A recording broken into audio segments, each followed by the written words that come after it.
আচ্ছা, wait wait wait wait, গানটা কেমন হয়েছে, গানটা কপি কি কপি না এটা আপনাদের পরে বলবো। আচ্ছা, এইটা কে দেখেন তো, এটা কি আদৌ আমাদের সাকিব ভাই নাকি অন্য কেউ? হালকা খোসা খোসা দাড়ি এবং সাথে হেয়ার কাটিং, আর ড্রেস আপ তো চমৎকার। মোটামুটি সবকিছু মিলে মনে হচ্ছে আমাদের সাকিব ভাই 25-26 বছরের ইয়ং যুবক। বিশেষ করেন আগের যে মুভি বা ছবিগুলো তিনি সাকিব ভাই করেছে, সেগুলো থেকে সাকিব ভাইকে এই গানের ট্রেজারে, এই গানে বা এই ছবিতে মনে হচ্ছে তার 10-15 বছর বয়স কমে গেছে। মানে আগে যে তাকে যে লুকে দেখা গেছে, সেই লুকে এখন তাকে আর দেখা যাচ্ছে না। এখন তাকে ইয়ং এবং যুবক দেখা যাচ্ছে। সাকিব ভাইয়ের মুখে খোসা খোসা দাড়ি, মুরগি সেলা না, মানে মুরগি সেলা না, মানে মানে খোসা খোসা দাড়ি আর কি। মুখে খোসা খোসা দাড়ি এইভাবে এনার্জেটিক বা এমন চমৎকার আগে কখনো লাগেনি। রাজকুমার মুভিটা দেখেছেন, সেখানে সাকিব ভাইকে মুখের সাথে তার যে হেয়ার কাটিং, এটা মোটামুটি মিল ছিল, কিন্তু এমন চমৎকার দেখায়নি। এই যে তুফান মুভিতে যে তার খোসা খোসা দাড়ি এবং বয়সের যে ছাপটা দেখা যাচ্ছে না, এটা আগেরটার থেকে এটা বেটার এবং খুব ভালো দেখাচ্ছে। আর এই তুফান মুভিতে যে সাকিব খানের ফেসের সাথে তার হেয়ার কাটিং যে কি সুন্দর মিলেছে, এটা আসলে না দেখলে বুঝবেন না। তো খুবই চমৎকার মিলেছে, এবং তার বয়সের ছাপও 10-15 বছর কমে গেছে আমার মনে হয়।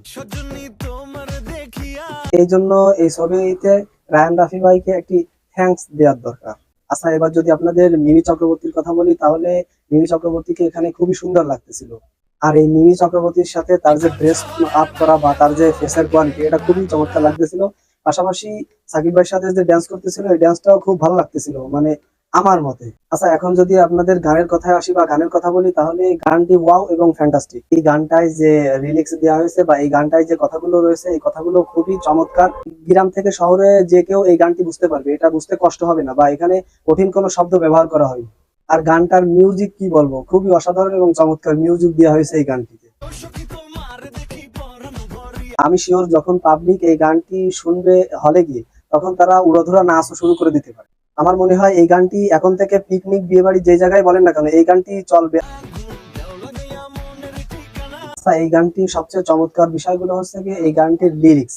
লিরিক্স যে এত সুন্দর এবং সহজ ভাষায় করেছে, যে কেউ বুঝতে পারবে, এটা সবচেয়ে বেশি চমৎকার আমার কাছে মনে হয়েছে।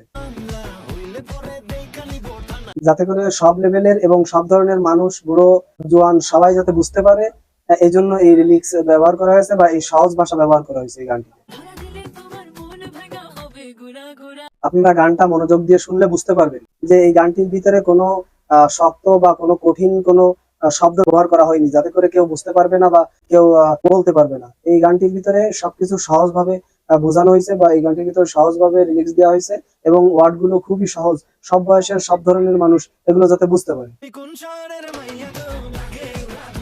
এর আগে আপনারা অনেক আইটেম সং দেখেছেন, তো সেগুলোর ভিতরে কিছু ওয়ার্ড এমনও হয়েছে যে খুবই শক্ত এবং খুবই দাঁত ভাঙ্গা। আপনারা গানটা দেখে বুঝতে পেরেছেন যে রায়হান রাফি ভাই গানটার ভিতরে খুবই প্রিমিয়াম এবং চমৎকার লাইট বা এই যে সেট ব্যবহার করেছে, এটা অল্পর ভিতরে খুবই চমৎকার করেছে। গানটায় সাকিব খান খুবই সুন্দরভাবে নাচতেছে, কিন্তু এক জায়গায় একটু হালকা ঝামেলা হয়েছে, ওইগুলো আরেকটু সুন্দর করলে খুবই চমৎকার হতো। তো এই গানের ভিতরে কিছু ইন্ডিয়ান ভাইব দেওয়া হয়েছে বা ইন্ডিয়ান স্টাইল দেওয়ার চেষ্টা করা হয়েছে। তো হয়েছে কি না হয়েছে এটা পরের কথা, কিন্তু এটা চেষ্টা করা হয়েছে, অন্য গানে যে এরকম চেষ্টা করা হয়নি। মিমি চক্রবর্তীর কথা কি বলবো, মিমি চক্রবর্তী তো এমনি সুন্দর, আরো তার ড্যান্স বা অভিনয় খুবই চমৎকার হয়। পাশাপাশি যে সাকিব খান ড্যান্স করতেছে বা তার যে লুক, এটা আসলে অন্য সিনেমায় দেখা যায় না, কারণ সাকিব খানকে এইভাবে প্রেজেন্ট করা বা তৈরি করতে অন্য কোনো প্রযোজক পারিনি। কারণ রায়হান রাফি ভাই এই প্রথম তাকে তার উপযুক্ত জায়গায় উপস্থাপন করতে করতে পেরেছেন।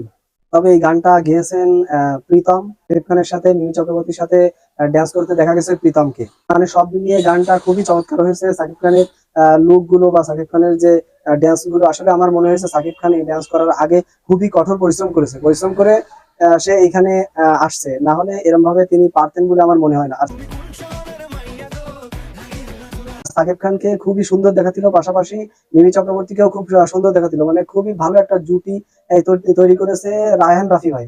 তো গানটা খুবই চমৎকার লেগেছে, আমার কাছে খুবই চমৎকার লেগেছে। এখন আপনাদের কাছে কেমন লেগেছে অবশ্যই এটা কমেন্ট সেকশনে আপনাদের মূল্যবান মতামত জানাবেন। তো এই ধরনের আলোচিত এবং টপিক্যাল ভিডিও সবার আগে পেতে আমাদের চ্যানেলটি সাবস্ক্রাইব করে আমাদের পাশে থাকবেন। তো ফেসবুক পেজ থেকে দেখলে অবশ্যই পেজটি ফলো করে দিবেন, এবং ইউটিউব থেকে দেখলে চ্যানেলটি সাবস্ক্রাইব করে দিবেন। তো সবাই ভালো থাকবেন, আল্লাহ হাফেজ।